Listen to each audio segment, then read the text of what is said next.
On va continuer notre travail sur la parole de Dieu. Il y a une richesse extraordinaire qu'on va essayer de faire ressortir. Il nous faudrait de nombreuses heures pour extraire tout ce que la parole de Dieu nous donne, mais juste pour donner le goût de voir qu'il y a encore une richesse plus grande qu'on pourrait aller chercher. On va commencer par la prière. Alain, tu veux prier avec nous? Oui, absolument. Bon, étendre Père Céleste, on te remercie des moments qui vont suivre où on va creuser dans ta parole, Seigneur, pour découvrir les messages que tu as enfouis pour nous, Seigneur, mais qui sont accessibles par ton Saint-Esprit. Envoie cet esprit sur nous, afin qu'on puisse découvrir ces merveilles, les merveilles du salut que tu as mis en place pour l'humanité.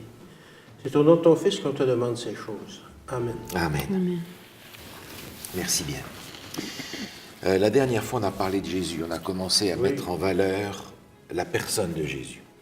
Et il y a dans les Écritures toutes sortes d'expressions, toutes sortes d'images qui sont utilisées en rapport avec Jésus.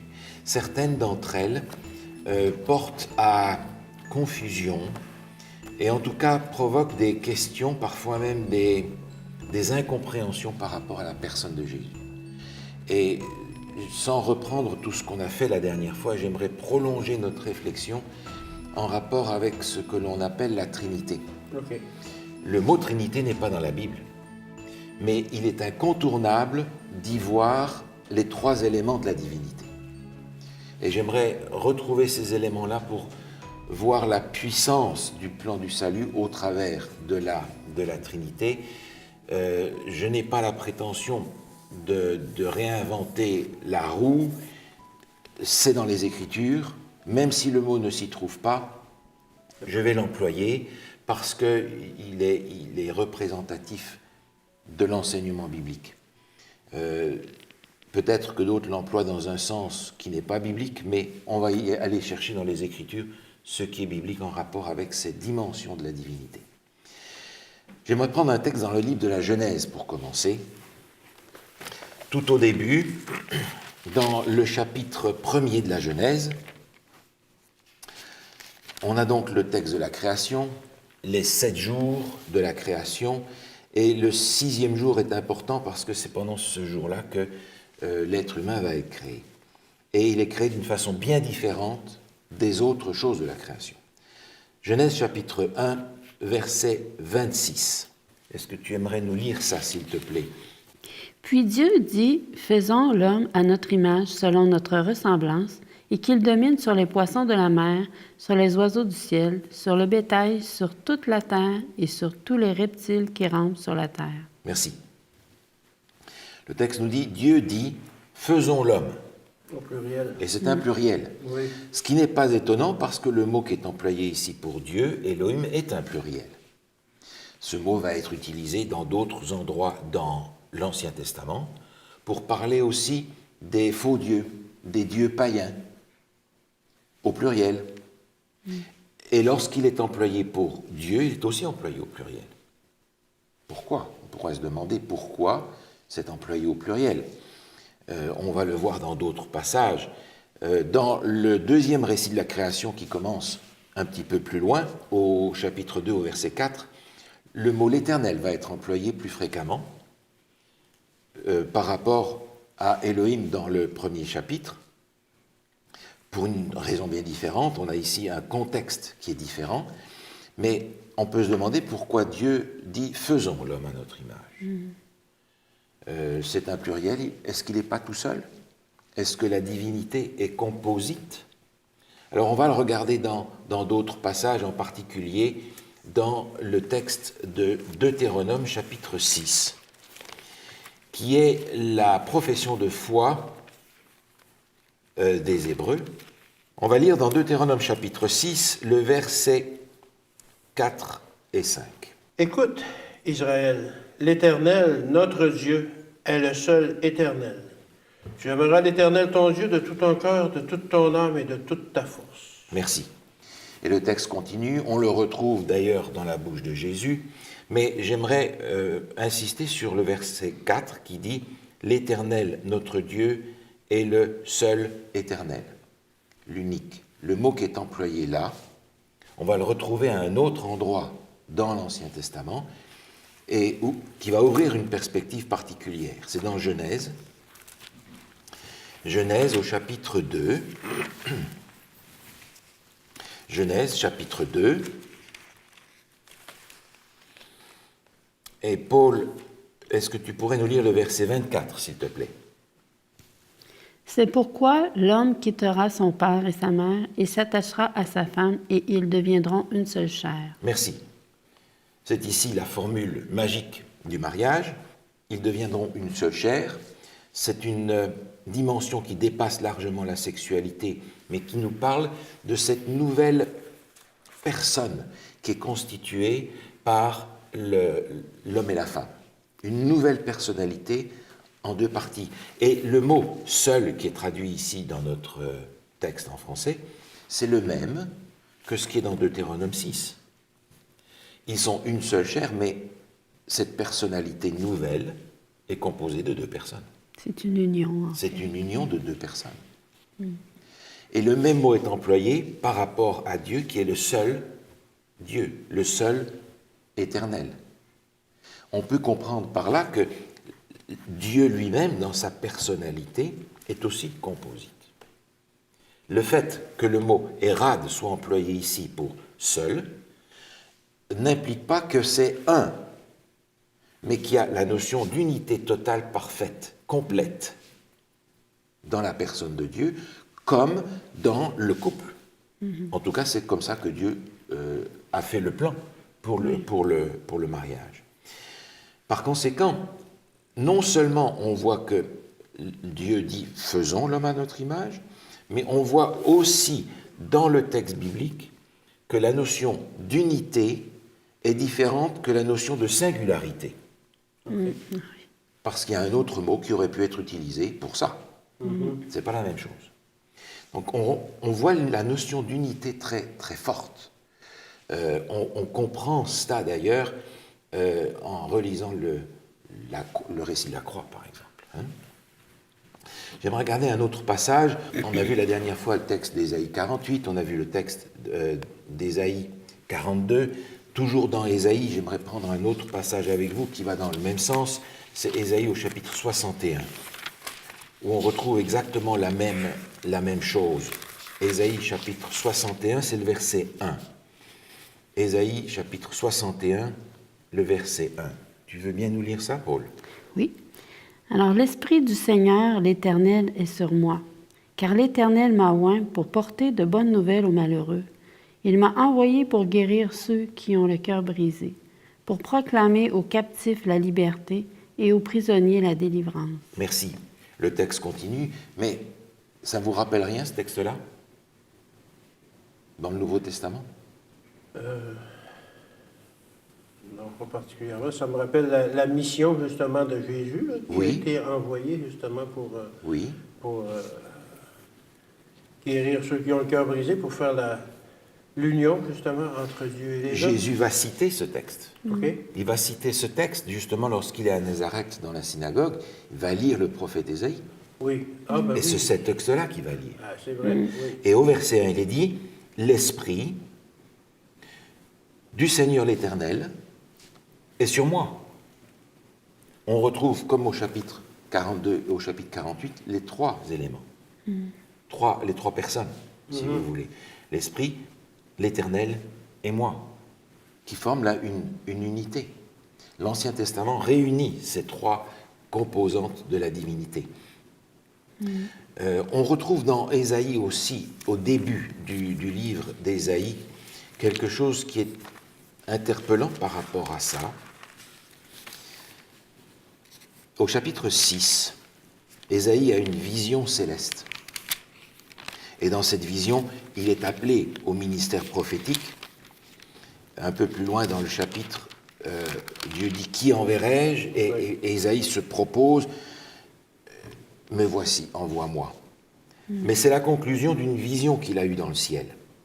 Et au chapitre 6, on va lire les versets 2 et 3, où on a une petite fenêtre ouverte sur ce que Ésaïe peut voir.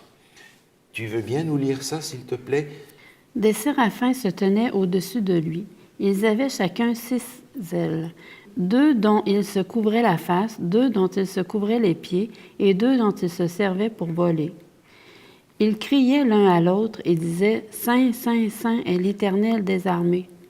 Toute la terre est pleine de sa gloire. » Merci. Saint, Saint, Saint est l'Éternel des armées. D'où l'expression que l'on a, le Dieu 3 fois saint. Et pourquoi 3 fois? Une fois suffit pas?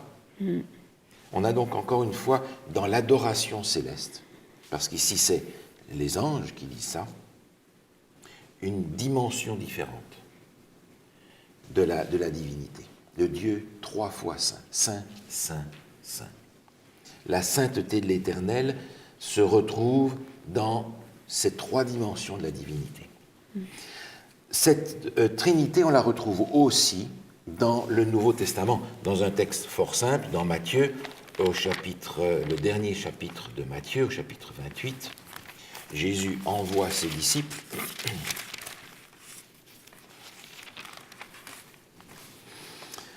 Matthieu, chapitre 28. Alain, est-ce que tu voudrais nous lire le verset 19 et 20, s'il te plaît? Allez, faites de toutes les nations des disciples, les baptisant au nom du Père, du Fils et du Saint-Esprit, et enseignez-leur à observer tout ce que je vous ai prescrit. Et voici, je suis avec vous tous les jours jusqu'à la fin du monde. Merci. Jésus envoie ses disciples pour qu'ils baptisent au nom du Père, du Fils et du Saint-Esprit. C'est clair. On ne peut pas mettre ensemble des dimensions différentes. Il faut que ces 3-là, on ne va pas associer Dieu à quelque chose de moins que lui. Du Père, du Fils et du Saint-Esprit. Il ne lui a pas dit tu vas baptiser les gens au nom de Dieu, au nom d'un prophète ou d'un prédicateur qui t'a annoncé l'Évangile. Ça ne marche pas. Le Père, le Fils et le Saint-Esprit sont cette divinité totalement unie dans la diversité des personnes. On a encore dans le Nouveau Testament cette pluralité dans Jean, chapitre 14. Évangile selon Jean, chapitre 14. Tu voudrais bien nous lire le verset 15 et 16, s'il te plaît. Si vous m'aimez, gardez mes commandements, et moi je prierai le Père, et il vous donnera un autre consolateur, afin qu'il demeure éternellement avec vous. Merci. Jésus parle, Oui. et il dit, ouais, je vais prier le Père, qu'il vous envoie un autre consolateur. Le mot qui est employé ici pour « autre » est particulier. En français, on n'a pas cette distinction-là, comme dans le texte biblique. Ce mot qui est employé pour « autre » indique que l'autre en question est de la même nature. OK. Par exemple, on va parler de fruits, on va dire, voilà, une banane et un autre fruit. Ça sera une autre banane ou une orange. Mais on ne va pas employer le même mot pour dire un autre, une autre chose si c'est un légume. C'est de même nature. Ah oui, oui, oui. L'autre consolateur est de la même nature, c'est-à-dire une nature divine. On n'a pas de choix. C'est la même nature. Parce que si Jésus s'en va, si le Père envoie un autre consolateur, je n'ai pas envie d'être consolé par moins que Dieu lui-même. Alors c'est sûr qu'il nous envoie des gens pour nous consoler, pour nous soutenir, mais ça n'a rien à voir avec ce que Dieu fait. Jésus est en train de dire, je suis là comme votre consolateur, mais là je m'en vais, donc Dieu envoie un autre consolateur, exactement de la même nature. De la même nature, en parlant du Saint-Esprit. Cette expression, on la retrouve à plusieurs endroits, cette cohésion, on va regarder dans 1 Pierre, par exemple, première épître de Pierre au chapitre 1er.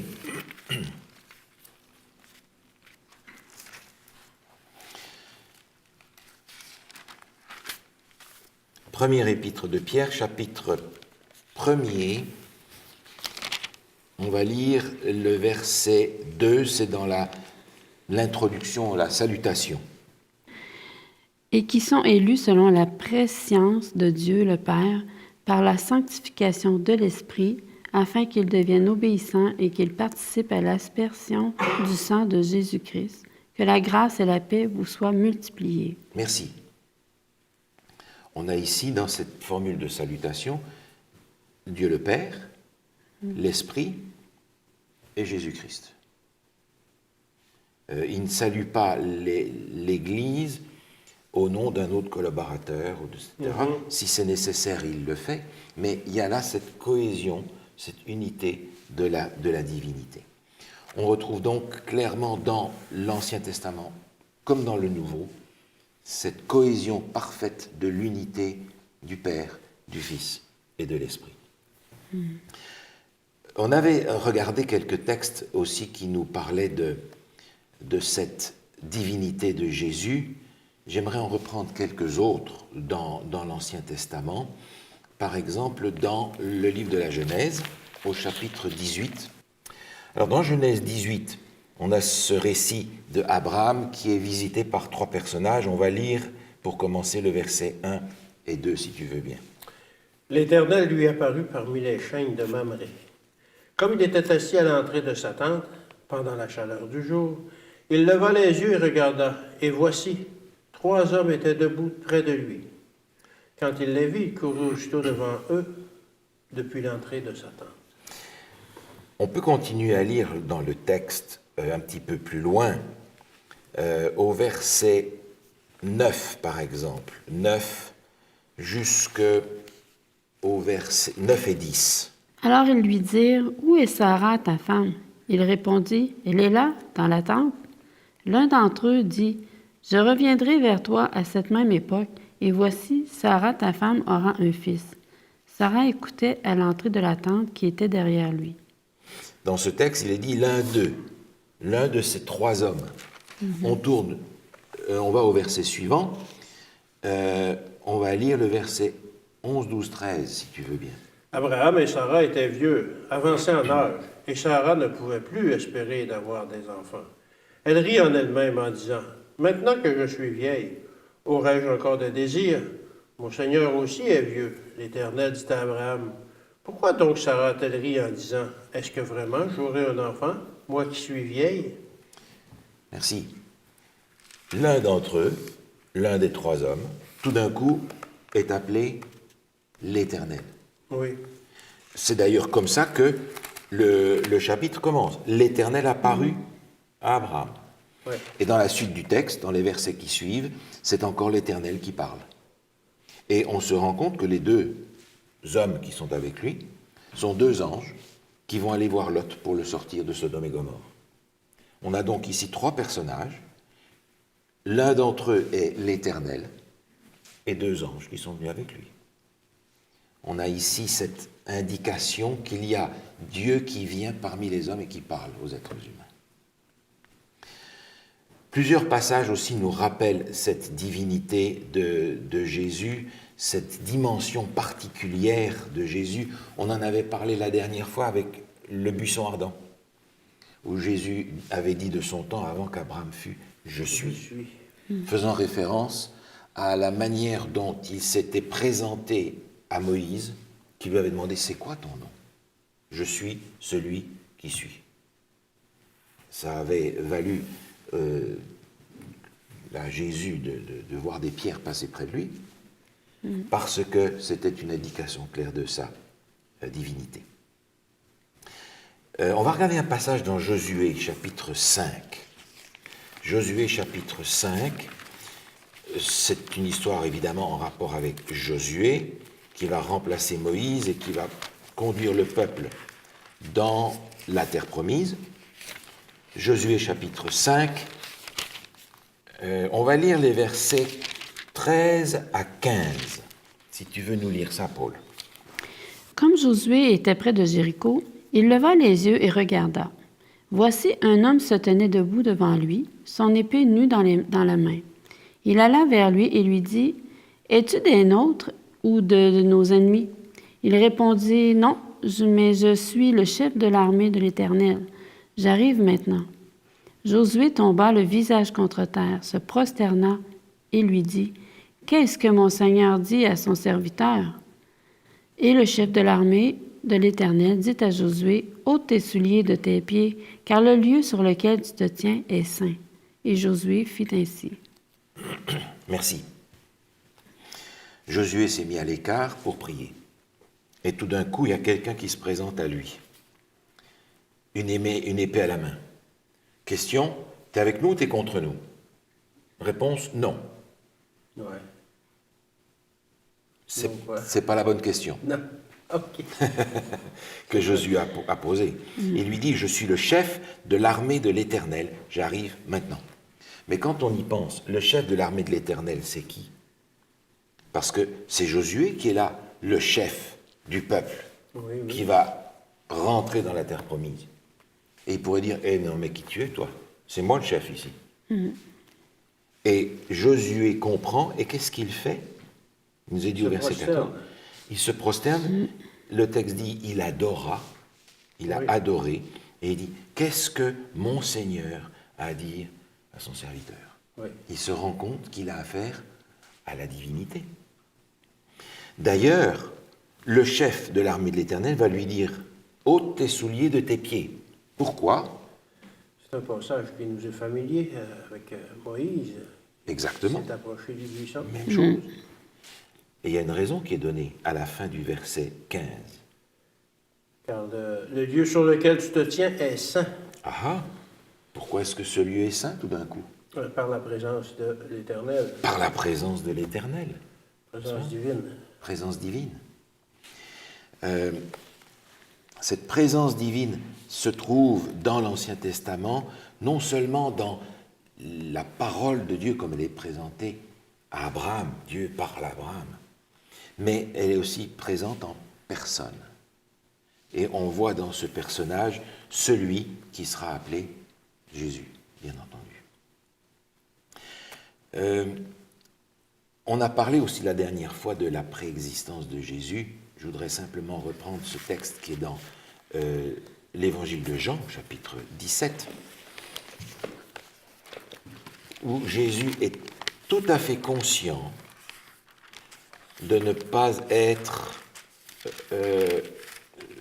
seulement limité par l'humanité. Évangile selon Jean, chapitre 17, c'est le verset 5, pardon. Tu veux nous lire le verset 5? Et maintenant, toi, Père, glorifie-moi auprès de toi-même de la gloire que j'avais auprès de toi avant que le monde fût. Jésus est conscient qu'il existait avant de naître à Bethléem et qu'il existait avec la gloire de Dieu le Père, c'est-à-dire dans sa divinité. La préexistence de Jésus est évidente dans les écrits bibliques. Jésus se présente comme Dieu, ce qui lui vaut d'ailleurs d'être taxé de blasphémateur, Ben oui. mais Jésus est présenté comme tel. Et ceux qui reprochent à Jésus de se présenter comme Dieu sont ceux qui vont le mettre à mort finalement et qui sont des gens qui vont rejeter Jésus entièrement. Jésus est aussi présenté comme l'égal du Père. Et c'est curieux, on va peut-être reculer d'une page ou deux dans Jean 14. Évangile selon Jean, chapitre 14, et on va lire le verset 8, 9 et 10, si tu veux bien. Philippe lui dit, Seigneur, montre-nous le Père, et cela nous suffit. Jésus lui dit, il y a si longtemps que je suis avec vous, et tu ne m'as pas connu, Philippe. Celui qui m'a vu a vu le Père. Comment dis-tu, montre-nous le Père? Ne crois-tu pas que je suis dans le Père et que le Père est en moi? Les paroles que je vous dis, je ne les dis pas de moi-même, et le Père qui demeure en moi, c'est lui qui fait les œuvres. Merci. Montre-nous le Père. Et Jésus lui dit, mais enfin, voyons, celui qui m'a vu, A vu le Père. oh, il y a par conséquent cette unité totale. Je suis là depuis le début. Je suis là depuis le début. C'est ça. Et un peu plus loin encore dans l'évangile de Jean, un peu avant, au chapitre 10 en réalité, au verset 30, Jésus dit la même chose d'une autre manière. Évangile selon Jean, chapitre 10, c'est le verset 30, si tu veux nous lire le verset 30. Moi et le Père, nous sommes un. Ah, c'est exactement ce qu'on a vu dans l'Ancien Testament. Un. Il y a un seul Dieu unique, dans une unité totale. Et on voit que ça a encore froissé les Juifs Alors, au verset suivant. ils veulent le lapider. Oui. Même chose. Parce qu'ils ont très bien compris ce que ça veut dire. Oui. Puissions-nous, nous aussi, comprendre la même chose. Ça veut dire que moi et le Père, nous sommes un. Ce sont deux personnes en un. Pas unicité, mais unité totale. Donc le Nouveau Testament aussi fait écho à l'Ancien par rapport à cette unité dans les différents aspects de la divinité.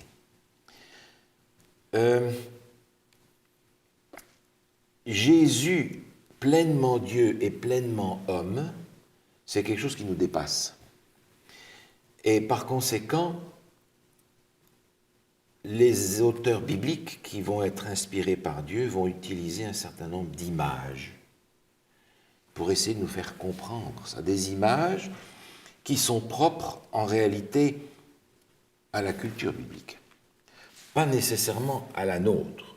Parfois oui, mais pas toujours. Et par conséquent, j'aimerais regarder avec vous quelques images qui sont utilisées et essayer de les comprendre. Dans l'Évangile selon Matthieu, au chapitre 3, on assiste au baptême de Jésus et au verset 17, il y a ici quelque chose, une image qui est utilisée. Est-ce que tu pourrais nous lire le verset 17 ? Et voici, une voix fit entendre des cieux ces paroles.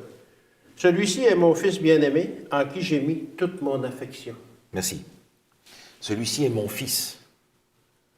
Alors, on est tenté de revenir à ce que nous connaissons. Nos fils, nos enfants.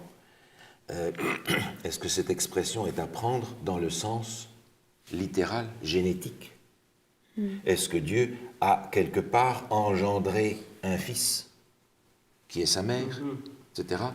Donc cette expression, le Fils de Dieu, on avait vu aussi cette expression, on peut la regarder dans l'Évangile selon Matthieu au chapitre 9, un petit peu plus loin. Chapitre 9, le verset 6. Si tu veux nous lire ça, s'il te plaît. Or, afin que vous sachiez que le Fils de l'homme a sur la terre le pouvoir de pardonner les péchés, lève-toi, dit-il au paralytique. Prends ton lit et va dans ta maison. Merci. Cette fois-ci, c'est l'expression le Fils De l'homme. de l'homme. On avait vu la dernière fois que Jésus est pleinement Dieu, pleinement homme, pour pouvoir faire le ministère de réconciliation et sauver l'humanité. C'est pas de référence généalogique dans le sens, il aurait pu dire je suis le fils de Joseph, mais Oui. je suis le fils de l'humanité, de l'homme en général. De l'homme en général. Alors cette expression, on va la retrouver à plusieurs endroits et elle peut porter à confusion parce que cette image d'engendrement va être développée au travers d'expressions un petit peu plus complexes. Par exemple, on va prendre ce texte qui est dans Colossiens chapitre 1, où on va parler ici du premier-né. L'expression premier-né, disons un fils, premier-né. Et cette fois-ci, il va falloir que nous lisions le texte un petit peu plus long pour être sûr de ne pas sortir le texte de son contexte. Colossiens chapitre 1, versets 15 à 18. Il est à l'image du Dieu invisible, le premier-né de toute la création. Car en lui ont été créées toutes les choses qui sont dans les cieux et sur la terre. Les visibles et les invisibles, trône, dignité, domination, autorité, tout a été créé par lui et pour lui. Il est avant toutes choses et toutes choses subsistent en lui. Il est la tête du corps de l'Église, il est le commencement, le premier-né d'entre les morts, afin d'être en tout le premier. Merci. Jésus est présenté ici comme étant le premier-né. Si on s'arrête à la fin du verset 15, Ouais. sans regarder le contexte, Il est le premier-né de la création. Ouais. Et on en déduit, sans tenir compte du contexte, que Dieu a créé Jésus, et puis il a fait le reste après. Oui, c'est ça. Mais le texte ne nous dit pas ça, il faut prendre le texte dans sa totalité. Parce que tout a été créé en lui, pour lui, il est donc le créateur, mais est-ce que le créateur peut être une créature? Ben, c'est ça qui cette philosophie-là est un non-sens, parce que si on dit qu'il a été créé, et après ça que c'est lui qui a tout créé, alors... Il y a quelque chose qui ne marche pas. Quelque chose qui ne fonctionne pas, là. Et le texte est clair, c'est un contexte particulier, ce n'est pas d'abord le contexte de la création, au verset 18, c'est d'abord le contexte de quoi? D'importance.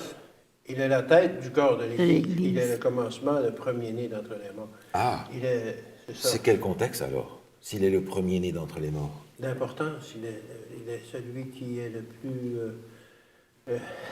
le plus important, le premier-né.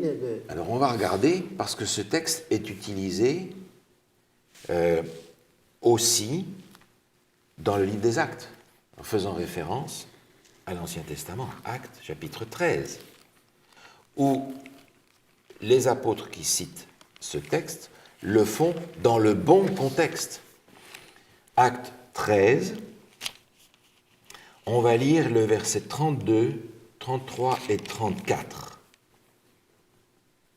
Si tu veux bien nous lire ça, Actes 13, 32, 33, 34. Et nous vous annonçons cette bonne nouvelle que la promesse faite à nos pères, Dieu l'a accomplie pour nous, leurs enfants, en ressuscitant Jésus, selon ce qui est écrit dans le psaume 2e. Tu es mon fils, je t'ai engendré aujourd'hui. Qu'il l'ait ressuscité des morts de telle sorte qu'il ne retournera pas à la corruption. C'est ce qu'il a déclaré en disant « Je vous donnerai les grâces saintes promises à David, ces grâces qui sont assurées. » Merci. Dans ce contexte-ci, les apôtres sont en train de dire clairement, le message que nous sommes en train de vous apporter, c'est le message de la résurrection de Jésus. Les promesses que Dieu a faites, il les a accomplies en ressuscitant Jésus. Et ce n'est pas nouveau parce que l'Ancien Testament en parle. Dans le psaume 2, il est dit « Tu es mon fils, je t'ai engendré aujourd'hui. Oui. » Il l'a ressuscité des morts. Donc cette notion d'engendrement est ici clairement liée, comme dans Colossiens, à la résurrection. Alors, il nous était dit tout à l'heure dans Colossiens qu'il est le premier né, ou le premier d'entre les morts. Mais est-ce que Jésus est véritablement le premier qui ait jamais ressuscité? Non, il y a eu des exemples dans l'Ancien Testament aussi. Il y en a d'autres qui ont ressuscité, Oui, oui. par exemple. Et même dans le Nouveau, avant lui, il a ressuscité Lazare. Oui. Mais la résurrection de Lazare est un peu particulière parce que Lazare a été ressuscité dans cette vie-ci, Oui, C'est ça. puis il est mort de nouveau. C'est ça. oui, oui. oui. Il n'est plus là. Non, c'est ça. Mais Jésus est-il le premier à être ressuscité de cette résurrection particulière? Non. Qui d'autre alors? On pense à Moïse. Ah, Moïse. Moïse qui est mort au sommet du mont, de la montagne. Oui. Et puis que Jésus est revenu le chercher. Oui, exactement. Jésus n'est donc pas le premier dans le sens chronologique. Non. On ne peut donc pas prendre cette expression-là non plus dans le sens littéral. Il n'est pas le premier né d'entre les morts dans le sens où il n'est pas le premier jamais ressuscité de cette résurrection particulière à la suite de laquelle il est remonté au ciel. Il n'est pas le premier. Non. Et il y a un texte dans le Nouveau Testament qui nous aide à comprendre cela. C'est dans le livre de Jude, juste avant l'Apocalypse. Il n'y a pas de chapitre. Et on découvre l'arrière de la scène par rapport à cette résurrection de Moïse.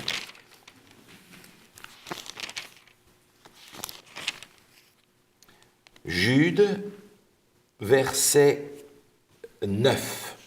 Si tu veux bien nous lire ça, s'il te plaît. Or, l'archange Michel, lorsqu'il contestait avec le diable et lui disputait le corps de Moïse, n'osa pas porter contre lui un jugement injurieux. Que le Seigneur te réprime. Merci. On apprend ici que l'archange Michel, un autre nom de Jésus, Michael, celui qui est identique à Dieu, un nom difficile à porter, a eu une contestation avec le diable Oui. à propos du corps de Moïse. Jésus vient pour ressusciter Moïse, qu'il avait envoyé au sommet du mont Nebo pour mourir, et le diable arrive et commence à protester. Pourquoi est-ce que le diable proteste, d'après vous? Ben, il lui dit qu'il n'est pas digne d'être ressuscité, c'est un pécheur, etc. Alors, il a manqué son coup durant sa vie, etc. Mais il proteste ici concernant Moïse. Est-ce qu'il ne peut pas protester concernant n'importe qui d'entre nous? Mais absolument. Absolument. Mais il y a quelque chose de plus dans ce texte. Moïse, c'est combien de temps avant Jésus? En gros, 2000 ans, Moïse, 1500 1500. environ. Le diable est en train de dire ici à Jésus, tu n'as pas le droit de ressusciter Moïse, parce que le sacrifice par lequel la résurrection de Moïse est possible n'a pas encore été fait. OK. On n'a pas la preuve que ça va marcher, ton affaire. Ah, N'est-ce pas? On n'a pas la preuve que ça va marcher, ton affaire. Parce que le sacrifice est à venir, oui. 1500 ans plus tard. Et le diable dit, non, tu n'as pas le droit de le ressusciter. Et Jésus, avec beaucoup de respect, lui dit, d'autorité, je ressuscite Moïse. Ce qui est extraordinaire, parce que c'est en train de dire qu'à partir de ce moment-là, on a l'assurance que la mission de Jésus sur la terre sera un succès total. D'ailleurs, peu de temps avant que Jésus n'aille sur la croix, il y a deux personnages qui sont venus le voir. Vous vous souvenez? Oui. C'est qui? C'est Moïse et Josué. Non, pas Josué. C'est Moïse et Celui qui a été amené dans un char de feu. Élie. Oui, Élie. Ouais. Mais c'est pas pour rien que ces deux personnages-là viennent voir Jésus, parce que Moïse est en train de représenter ici tous ceux qui vont devoir passer par la mort avant de ressusciter et d'être sauvés. Et Élie représente tous ceux qui ne sont pas passés par la mort, qui seront vivants quand Jésus revient et qui pourront être transformés et emmenés dans la vie éternelle sans passer par la mort. Et ils sont en train de dire à Jésus, conversation qu'on n'a pas mais qui est évidente dans le texte de Matthieu chapitre 17, l'entreprise que tu as commencée dans le ciel et qui est maintenant sur le point d'arriver à un point culminant à la croix est déjà garantie comme un succès. La preuve, on est déjà, nous, au ciel, pour représenter toute l'humanité sauvée. N'est-ce pas? Et c'est pour ça que le diable est en train de protester. Tu n'as pas le droit de le prendre. Oui, parce que le péché était sur terre et puis qu'en principe, tout le monde Voilà. n'avait pas accès, sauf si Jésus allait à la croix, finalement. Jésus à la croix. Et Jésus dit, je le ressuscite d'autorité. Montrant prophétiquement le succès du plan de sauvetage de Dieu en Jésus-Christ. Alors, il est présenté comme le premier-né d'entre les morts. Il est présenté dans le Nouveau Testament, dans 1 Corinthiens 15, où on va retourner comme les prémices de ceux qui sont morts. Et comme tu disais tout à fait justement tout à l'heure, non pas chronologiquement, mais en importance. C'est ça. Parce que si Jésus n'était pas ressuscité, personne ne serait jamais ressuscité. On le retrouve dans 1 Corinthiens, chapitre 15. Si tu veux nous lire le verset 17 et 18. « Et si Christ n'est pas ressuscité, votre foi est vaine. Vous êtes encore dans vos péchés, et par conséquent, aussi ceux qui sont morts en Christ sont perdus. » S'il n'y a pas de résurrection, Ça il fonctionne n'y a pas de salut. Pas de salut. Verset 20, si tu veux bien. Mais maintenant, Christ est ressuscité des morts. Il est les prémices de ceux qui sont morts. Les prémices, c'est-à-dire les premiers fruits. Oui, c'est ça. Mais il n'est pas le premier. Non. Il est le premier en importance parce que si lui ne ressuscite pas, il n'y aura aucune résurrection possible. Donc quand on parle de premier-né, on n'est pas en train de parler ici d'une création que Dieu a fait dans un moment particulier de l'histoire, d'un Dieu avec un petit d. Il est question ici de Jésus dans la résurrection, qui est le premier en importance, parce qu'il n'y a pas de salut, il n'y a pas de vie, il n'y a pas de nouvelle vie sans la résurrection de Jésus. C'est ce que représentaient les prémices, c'était les premiers fruits. Les premiers fruits. Les premiers fruits les plus importants qui laissaient présager une bonne récolte. Exactement. Et c'est ce qu'on a d'ailleurs dans les fêtes d'Israël avec la fête des semaines. Ouais. On a aussi la fête des prémices, qui sont les premiers fruits par rapport à Jésus et par rapport à l'Église. On a aussi cette expression qui est utilisée dans l'Ancien Testament et qui nous montre qu'on ne peut pas l'utiliser d'une façon génétique. Par exemple, regardez Jérémie 31, dans le livre du prophète Jérémie, chapitre 31.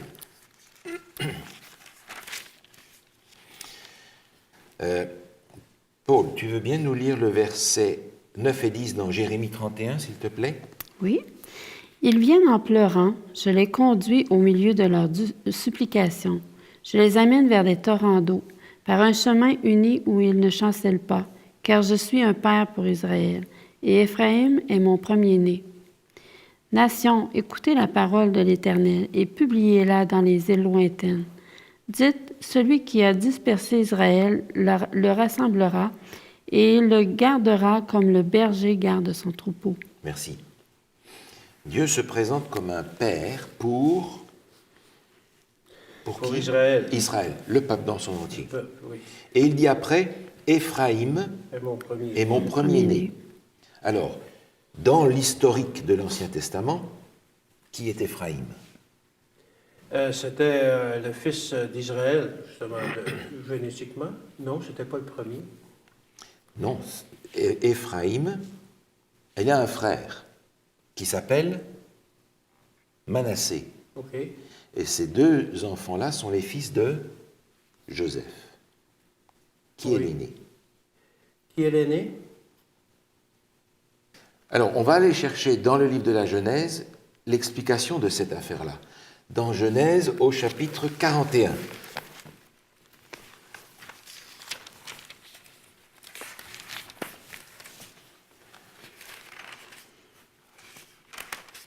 Est-ce que tu veux bien nous lire, Alain, dans Genèse 41, les versets 50 à 52? OK. Avant les années de famine, il naquit à Joseph 2 fils, que lui enfanta Anath, fils de Potiphéra, prêtre d'On. Joseph donna au premier-né le nom de Manassé, car, dit-il, Dieu m'a fait oublier toutes mes peines et toute la maison de mon père. Et il donna au second le nom d'Éphraïm, car il dit, Dieu m'a rendu fécond dans le pays de mon affliction. Merci. Joseph a 2 fils. Ils ne sont pas des jumeaux. Non, le premier, Et Manassé. le premier-né, nous dit le texte. Oui. Le deuxième, c'est Éphraïm, Éphraïm. le second. Oui, Mais quand on lit le texte qu'on a vu tout à l'heure, c'est Éphraïm. Éphraïm est présenté comme Le premier-né. le premier-né. Vous vous souvenez pourquoi? Non. Lorsque, et ça nous a raconté un peu plus loin dans la Genèse, lorsqu'il s'est s'agi de bénir ces deux enfants. Jacob, qui finalement était arrivé en Égypte, a été appelé par Joseph pour bénir le premier-né, comme il se doit. Et tout d'un coup, Jacob a croisé les mains. Oui. Et il a donné la bénédiction de l'aîné à Éphraïm et la bénédiction du second au premier-né. Si bien que la bénédiction de l'aîné est devenue la propriété du deuxième. Et dans l'Ancien Testament, Éphraïm va devenir un terme général, comme on l'a vu dans notre texte, pour désigner tout le peuple d'Israël. Parce que dans le même verset, on avait Israël et Éphraïm. Mon premier-né. Est-ce qu'il est le premier-né? Non. Pas chronologiquement. Pas chronologiquement, même pas génétiquement non plus, parce qu'il est le deuxième. Donc il est le premier-né parce qu'il y a un lien tout à fait unique entre le Père et le premier-né. C'est un lien spécial. C'est celui qui va hériter de tout l'héritage, en tout cas de la plus grosse partie. On le voit avec Abraham. Abraham va donner à Isaac tous ses biens et il va faire des cadeaux aux autres. Et le premier-né, c'est celui qui va hériter aussi de la responsabilité spirituelle. Il va devenir le prêtre, le représentant, c'est lui qui porte le nom. Il y a une relation tout à fait spéciale entre le père et le fils premier-né. Il est porteur du nom du père. Fait que c'est pas physique, mais c'est vraiment une question vraiment de signification dans ce temps-là. En tout cas, c'était très, très important. Et on pourrait rallonger en parlant du nom, par exemple. Le nom de Dieu est extrêmement significatif parce que c'est l'identité. Si Jésus est le Fils premier-né, s'il est le Fils de Dieu, il porte le nom de Dieu, il porte donc l'identité de Dieu, etc. Donc toutes ces dimensions, même imagées de l'Ancien Testament, nous éloignent totalement d'une conception moderne, ou même grecque, d'engendrement génétiquement, mais du point de vue du sens profond spirituel de relation. La relation entre le Père et le Fils premier-né est unique en son genre. Totalement unique, spécial. Et c'est effectivement le sens de ce que l'on a entre Dieu et Jésus, qu'on va appeler le Père, et c'est encore une image. On sait ce que c'est qu'un Père, on sait ce que c'est qu'un Fils, on sait ce que c'est qu'un Fils premier-né. Il y a un lien spécial. Il y a un lien spécial. On retrouve aussi ça d'ailleurs dans le psaume 89 avec David. Psaume 89.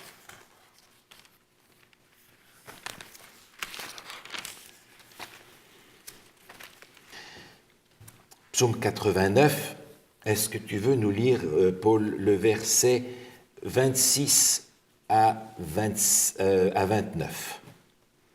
Je mettrai ma main sur la mer et sa droite sur les fleuves. Lui, il m'invoquera. Tu es mon Père, mon Dieu et le rocher de mon salut. Et moi, je ferai de lui le premier-né, le plus élevé des rois de la terre. Je lui conserverai toujours ma bonté et mon alliance lui sera fidèle. Je rendrai sa postérité éternelle et son trône comme les jours des cieux. Merci. Est-ce que David a une postérité éternelle? Physique, je ne sais pas. C'est fini? Oui, ils ont même été exterminés. C'est fini? Ouais. Donc il est en train de dire ici, lui il m'invoquera, tu es mon Père, mon Dieu, mon rocher, et moi je ferai de lui... Le premier-né. Est-ce que David est le premier-né? Non, c'était le dernier. C'est le dernier? De Isaïe. Oui. Isaïe, son père, c'était le plus jeune. C'est le plus jeune. Le dernier d'une dizaine de garçons. Vous vous souvenez, Samuel avait été voir le premier, l'aîné, comme il se doit, et puis non, il avait dû faire Pas toute lui. la famille jusqu'à ce qu'on aille chercher le petit berger là perdu dans les moutons pour en faire le roi. Il est le dernier. Dieu dit, je vais en faire le premier-né. Et c'est vraiment une action. C'est pas, il est pas. Ça dit bien qu'il n'est pas le premier-né génétiquement, mais je ferai de lui Exactement. le premier-né. Je vais le mettre, celui-là qui va être le plus important de la famille. Exactement. Ouais. Le plus élevé des rois de la élevé terre. des rois de la terre. Alors, vous vous souvenez quand Jésus est rentré à Jérusalem assis sur un ânon au moment des rameaux, comme on dit, qu'est-ce que les gens ont crié? Vous vous souvenez? Voici le fils de David. Hosanna au fils de Fils de David. David. Est-ce que Jésus est le fils de David? Pas directement, dans la généalogie. Non. Mais non. Non. Jésus n'est pas le fils de David. Non. D'abord, David, c'était 1000 ans avant Jésus. Oui. Les généalogies qui nous sont données dans Matthieu ou dans Luc se rapportent toutes à Joseph. Mais Joseph n'est pas le père de Jésus. Non. Donc, on n'est pas du tout ici placé sur un terrain génétique d'engendrement. Non. On est placé ici sur un terrain significatif de la relation. Et quand les Juifs disent « Hosanna au fils de David », ils sont en train de dire « Voici notre roi ». Parce que David est le prototype du roi. Et ils reconnaissent Jésus comme leur roi. Mais Jésus a dit « Mais mon royaume n'est pas de ce monde. Donc je ne suis pas le roi que vous pensez que je dois être. » Il est un autre roi. Mais il est roi quand même. Donc ici, on se rend compte que cette notion de premier-né est une notion qui s'apparente à cette culture très relationnelle qu'on a dans l'Ancien Testament. Oui. Et qui se rapporte à Jésus en relation avec Dieu. Comme on dit aujourd'hui, quelqu'un qui se rapproche d'un autre, on peut dire c'est mon fils spirituel, en quelque sorte. Oui. Alors, c'est pas vraiment vénésique, mais... Non. D'ailleurs, quand j'étais jeune, j'habitais dans le sud de la France. Et dans ces régions du sud de la France, il y avait ce qu'on appelait les pieds noirs, c'est-à-dire des gens qui étaient nés en Afrique du Nord. Oui. C'était des Français, des Espagnols qui avaient grandi là et qui avaient dû partir à cause des guerres d'indépendance qui avaient été faites dans les pays d'Afrique du Nord. Ils étaient partis généralement les mains dans les poches, sans pouvoir prendre rien de tout de ce qu'ils avaient pu développer au travers des années. Et ces gens étaient des gens extrêmement amicaux, extrêmement expressifs, très, très familial, très accueillants. Et moi, j'étais à cette époque-là, dans cette région-là, avec mes parents, et souvent, ils venaient me voir « Hé, mon fils, comment ça va, mon fils ?» Je ne suis pas ton fils. Et personne n'avait imaginé que j'étais le fils de ces gens-là, parce qu'il y en a plein qui me disaient « Hé, mon fils, comment ça va, mon fils ?» Moi, ça m'énervait, mais c'était simplement une manière affectueuse de dire ben, « Je te considère comme mon fils. Oui. » Mais personne n'a dit « Ah, il est le fils de lui ?» Mais non, jamais. Ça n'avait pas de sens. C'est comme aujourd'hui, on va parler de nos frères et sœurs dans la foi, par exemple, mais dans le fond, c'est pas nos frères et sœurs physiquement. Ils sont c'est frères vraiment et sœurs lien par un lien différent particulier. à cause de Jésus. Oui. N'est-ce pas? Oui. Et dans ce sens-là, il nous faut décoller d'une conception étroite et contemporaine pour se remettre dans un contexte biblique. Encore une fois, le plan du salut est basé sur la reconstruction d'une relation. Une relation brisée. Tout le plan du salut gravite autour du rétablissement d'une relation rompue. Et les images qui sont employées pour parler de Jésus, qui va rétablir cette relation, sont aussi des images essentiellement relationnelles pour montrer que Jésus a un lien avec Dieu qui est unique en son genre, comme l'est le lien qu'il y a entre un père et un fils, entre un premier-né et son père. On peut regarder par exemple ce texte dans Hébreux, l'Épître aux Hébreux, où l'apôtre Paul essaie de faire comprendre aux Hébreux qui est Jésus. Dans Hébreux, chapitre 1, on va lire les versets 4 à 6. « Devenu d'autant supérieur aux anges, qu'il a hérité d'un nom plus excellent que le leur. Car auquel des anges Dieu a-t-il jamais dit, « Tu es mon fils, je t'ai engendré aujourd'hui. » Et encore, « Je serai pour lui un père, et il sera pour moi un fils. » Et lorsqu'il introduit de nouveau dans le monde le premier-né, il dit que tous les anges de Dieu l'adorent. Oh. On a ici les expressions connues. Il est mon fils premier-né. Il est supérieur aux anges. Ce n'est pas une créature. Et l'apôtre Paul dit, mais au fait, vous avez réfléchi, est-ce que Dieu a jamais dit à quelqu'un d'autre qu'à la divinité qu'elle doit être adorée? Que tous les anges l'adorent. Or, l'adoration est spécifique à la divinité. Oui. On a par exemple dans le livre de l'Apocalypse, l'Apocalypse de Jean, cette vision que Jean a et un ange qui est là.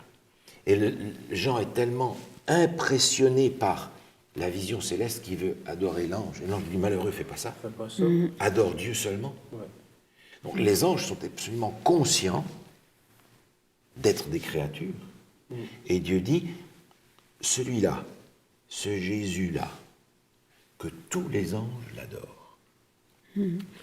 Et c'est drôle parce que dans ce verset-là, au verset 5, il dit « Tu es mon fils, je t'ai engendré aujourd'hui ».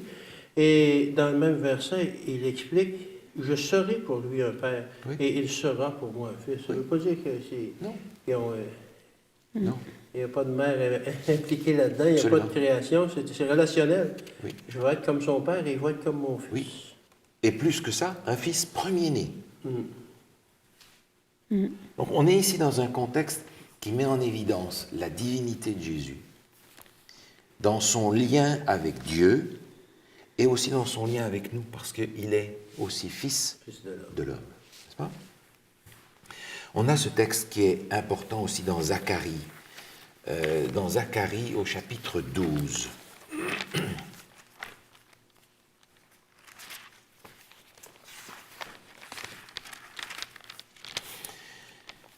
Zacharie chapitre 12. Paul, tu veux bien nous lire au chapitre 12 de Zacharie le verset 10.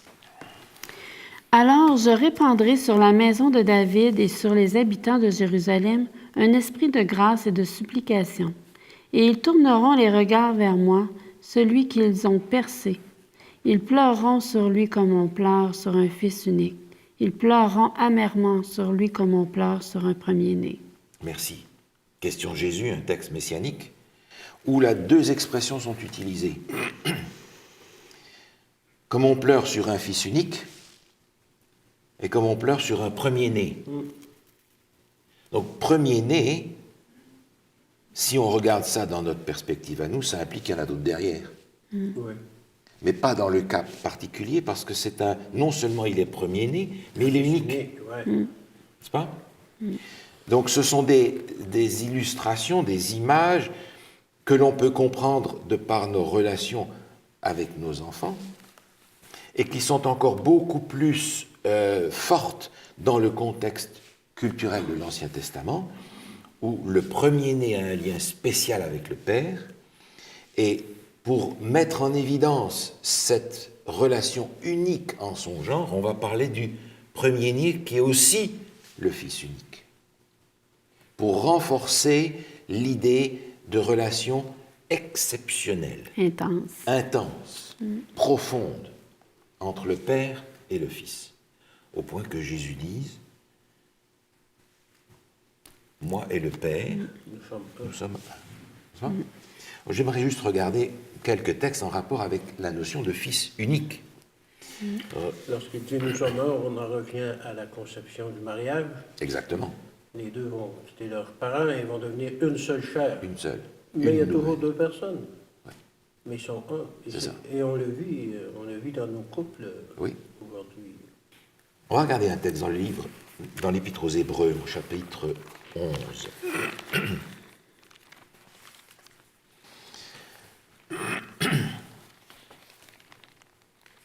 Il y a ici une référence qui est faite à Abraham et à son histoire.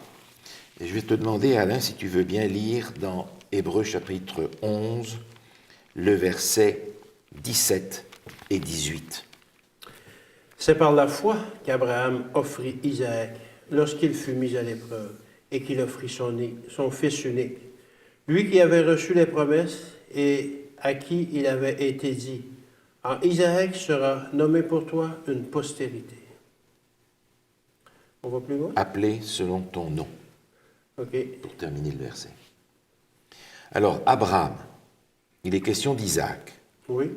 Et il est dit, il offrit son fils unique. Est-ce que Isaac est le fils unique de Non. Abraham? Non. Est-ce qu'il est le fils premier-né d'Abraham? Non. Ismaël. Il n'est aucun des deux. Et pourtant, au regard de Dieu, il lui dit, C'est le fils unique. son fils unique. Alors quand on prend le texte, car Dieu a tant aimé le monde qu'il a donné son... Son Fils unique. Ah, mais est-ce que ça veut dire qu'il n'a pas pu en avoir d'autres? Oh. Cette expression du Fils unique nous ramène à ce qu'on avait dit avant par À rapport l'importance. à l'importance, à l'union position, particulière qu'il y a entre Dieu le Père et Dieu le Fils. Et c'est vraiment entre Abraham et Isaac, on retrouve cette union, cette unicité-là. Profonde. Oui. On va lire le texte d'ailleurs dans Genèse au chapitre 22. Genèse au chapitre 22, Dieu parle d'une façon claire à Abraham, de façon à ce qu'il ne puisse pas se tromper. Tu veux bien, Paul, nous lire au chapitre 22, le verset 1 et 2. Après ces choses, Dieu mit Abraham à l'épreuve et lui dit, Abraham. Et il répondit, Me voici. Dieu dit, Prends ton fils, ton unique, celui que tu aimes, Isaac, va-t'en au pays de Morija, et là offre-le en holocauste sur l'une des montagnes que je te dirai. Merci. Il lui dit, ton fils, ton unique, celui que tu aimes, Isaac. Mais être sûr qu'il ne se trompe pas. Il n'y a pas moyen de se tromper là. Hein? On apprend d'ailleurs dans l'histoire qu'Abraham va avoir de nombreux enfants, à part Isaac. Mais Isaac, il est unique pour une raison unique. Vous voyez laquelle? Il est la descendance, mais je vais dire plutôt le premier, un des premiers justement d'Israël. Abraham et Sarah, est-ce qu'ils pouvaient avoir des enfants? Non, c'est ça. C'est le fils de la promesse. C'est ça le terme. C'est le fils de la promesse. Ouais. Et cette promesse est une promesse humainement irréalisable. Oui. Autrement dit, le fils de la promesse, c'est le fils miracle. Oui. Alors il y a toute cette histoire où on a vu Abraham qui a essayé, voyant les années passées, de se dire mais cette promesse ne se réalise pas. Avec Sarah, ils ont arrangé quelque chose qui n'était pas le fils miracle. Non. Il est le fils unique parce qu'il est un fils que seul Dieu a pu lui donner par un miracle particulier. Et quand on lit le texte de Jean 3,16, car Dieu a tant aimé le monde qu'il a donné son Fils unique. Fils unique, il est aussi le fils du miracle. Parce qu'il était humainement impossible que Jésus naisse, n'est-ce pas? Ouais. Mais il était le fils de la promesse de la même manière, et dans ce sens-là, il est le fils unique dans la perspective d'Isaac, le fils unique. Le sacrifice d'Isaac, dont il est question juste après dans le chapitre 22, est une dimension extraordinaire qui nous amène au sacrifice de Jésus, où Dieu lui dit, va sacrifier ton fils. Et au dernier moment, lorsque la foi d'Abraham est mise jusqu'au bout de l'épreuve, Dieu lui dit, mais ça ne sert à rien de sacrifier ton fils. Il faudra sacrifier un substitut. Et il lui donne un bélier qui représente l'autre fils unique, Jésus, qui est le substitut pour chacun d'entre nous. Ça ne sert à rien. L'apôtre Paul, dans 1 Corinthiens 13, dit « Je peux donner mon corps à brûler, je peux donner tous mes biens, je peux faire tout ce que vous voulez, si je n'ai pas ce lien d'amour avec Dieu et les autres. Ça ne sert à rien. Je n'ai rien à offrir. » On a donc cette dimension de fils unique et de fils premier-né qui nous rapproche de la divinité de Jésus et qui nous montre à quel point le lien entre Dieu le Père et Dieu le Fils est extrêmement important. On va regarder peut-être ce texte dans l'évangile de Jean, au chapitre 1er. Jean, chapitre 1er.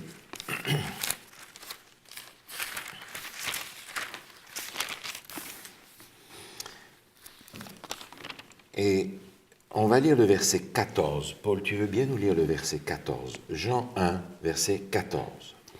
Et la parole a été chair, et elle a habité parmi nous, pleine de grâce et de vérité. Et nous avons contemplé sa gloire, une gloire comme la gloire du Fils unique venu du Père. Merci. On a ici le prologue de Jean qui renvoie à la création, qui parle de la lumière, et puis qui parle finalement, qui parle de la parole, et puis finalement de la lumière, et qui nous rappelle ce qui s'est passé à la création. Dieu dit que la lumière soit. Et on apprend que cette parole et que cette lumière, c'est celui qui est venu dans le monde, que le monde n'a pas reçu. Et au verset 14, il nous est dit, cette parole a été faite chair, elle a habité parmi nous, Emmanuel, Dieu avec nous, et nous l'avons contemplé comme la gloire du Fils unique venu du Père. Oui. Même expression. Le Fils unique, c'est-à-dire celui qui a avec Dieu cette relation unique, parce qu'il est né dans une situation aussi miraculeuse que les exemples, que les types qui ont été donnés dans l'Ancien Testament pour enseigner qui était Jésus. Il est le Fils unique de Dieu, rien à voir avec l'engendrement. Rien à voir avec cette notion même très humaine de Père-Fils, parce que la dimension qui unit le Père à Jésus dépasse largement ce que nous pouvons vivre nous-mêmes. Puisque Jésus dit, le Père et moi nous sommes un. Et on comprend peut-être à peine ce qu'a pu être déjà l'incarnation de Jésus.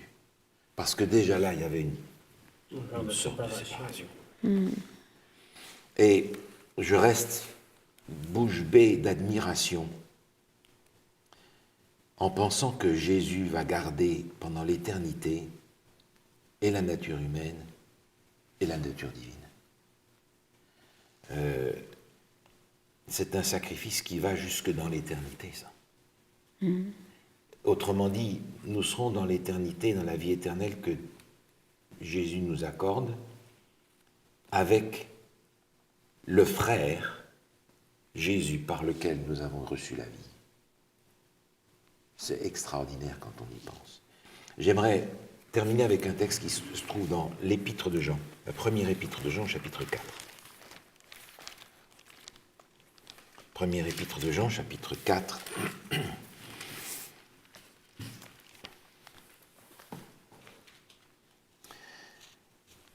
Et je vais te demander de nous lire les versets 7 à 9. Bien-aimés, aimons-nous les uns les autres, car l'amour est de Dieu. Et quiconque aime est né de Dieu et connaît Dieu.